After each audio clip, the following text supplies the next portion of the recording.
Subscribe to Shiksha Online and click on the bell icon for more updates.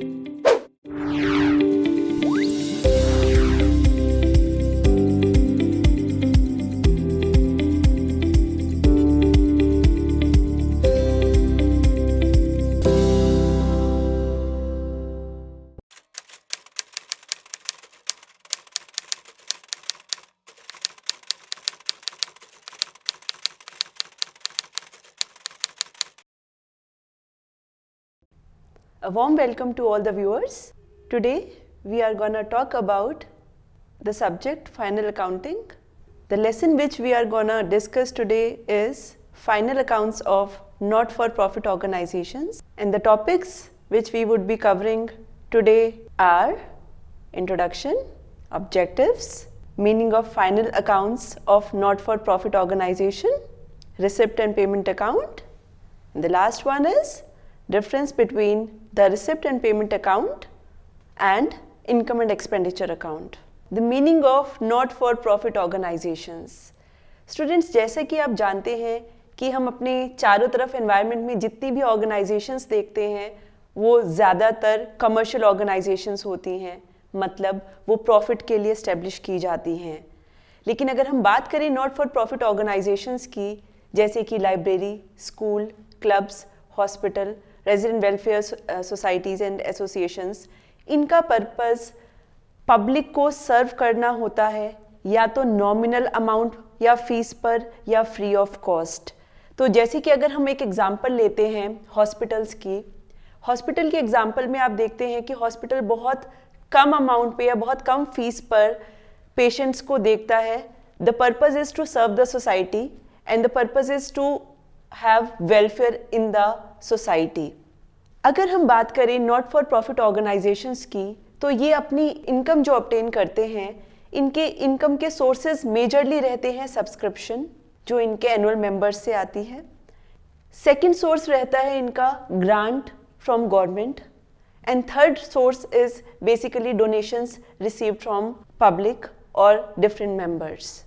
अगर हम बात करें expenditure की, तो इनके खर्चे उस कैटेगरी में आते हैं जिसको ये करते हैं सर्विस प्रोवाइड करने के लिए. अगर हम हॉस्पिटल्स की बात करें, तो हॉस्पिटल्स के एग्जांपल में आप देखेंगे जो हमारे खर्चे हो रहे हैं हॉस्पिटल को सर्विस प्रोवाइड करने में, जो भी खर्चे हो रहे हैं, चाहे वो सैलरी हो, चाहे वो हॉस्पिटल का मेंटेनेंस हो, चाहे वो डॉक्टर की फीस हो, चाहे वो पेशेंट्स पर लगने वाले अन्य तरीके के उपकरण के खर्चे हों. So students, we have just covered the meaning of not-for-profit organization. Now we'll talk about the features of not-for-profit organization. Our first feature says main aim is service, profit is not the criteria, surplus not distributed among its members, and separate entity. The fifth feature says unique names indicating their working, management by elected persons, major funds from contribution and donations, etc. The first point says main aim is service. अगर हम बात करें not for profit organisations की, तो इनको establish करने का reason होता है वेलफेयर देना सोसाइटी की, जनरल पब्लिक की या फिर इसके मेंबर्स की. तो the purpose is to give service and not earning any profit. Second point says the purpose is not earning profit. Since the name itself connotes and indicates that they are not for profit organization, तो हमारा काम यहाँ पर profit earn करना नहीं होता, बल्कि society को बेहतर बनाना होता है by providing those services which are very much required for the welfare of the society. So the next point is surplus not distributed among its members.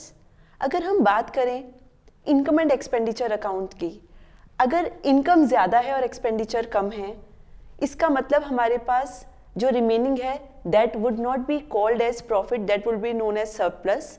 और अगर हम बात करें हमारा एक्सपेंडिचर ज़्यादा है और इनकम कम है, तो that difference would be known as deficit.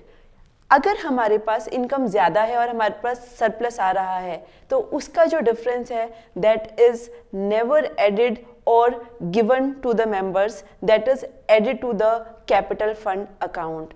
This is very important point when it comes to not-for-profit organization. Next हमारा पॉइंट है separate entity.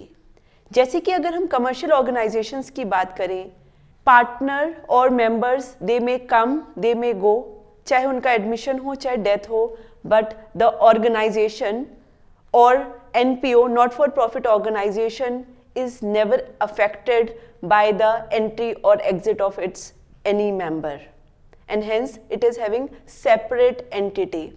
So our next feature is unique name connoting their working.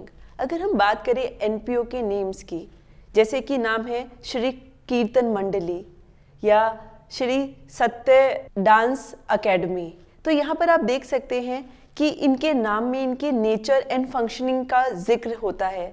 कीर्तन मंडली से आपको समझ आता है ये रिलीजियस पर्पस के लिए बनी है और इसकी फंक्शनिंग या स्टाइल कैसा होगा। ये भी एक फीचर है कि हमें NPO के नाम से समझ आता है कि वो किस तरीके के काम में है और क्या उसकी स्टाइल और क्या फंक्शनिंग रहेगी। Next feature is management by elected members. अगर हम NPO की बात करें तो इन NPO में मेंबर्स इलेक्ट करते हैं अपने में से ही एक मेंबर जो कि NPO की वर्किंग को सुपरवाइज करते हैं। Next point says contributions are the major source of fund for any NPO. किसी भी NPO में इनकम के सोर्सेज बहुत कम होते हैं और एक्सपेंडिचर के सोर्सेज ज़्यादा होते हैं कंपैरेटिवली। अगर हम बात करें सोर्सेज ऑफ इनकम, तो सोर्सेज ऑफ इनकम रहते हैं contribution from various members in terms of annual subscription, grants from government and the donations made by members of the particular NPO.